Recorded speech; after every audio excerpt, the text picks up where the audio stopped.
So, I was the state appropriator. I was in the state legislature when we expanded Medicaid.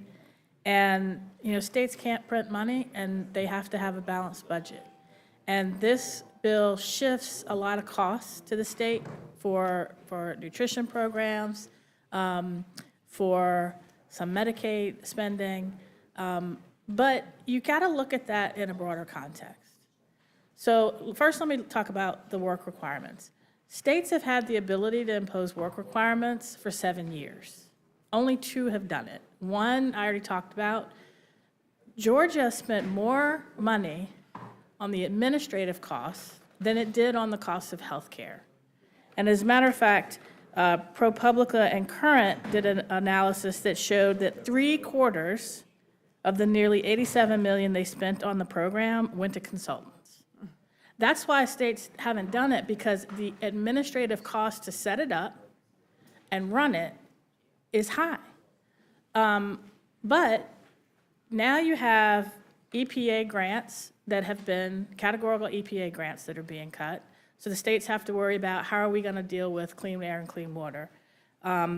Take a state like Virginia that has the second highest number of federal workers. Analysis has already shown our unemployment rate has gone up. Our GDP is expected to slow. We are seeing the economic impacts of what the administration has already done.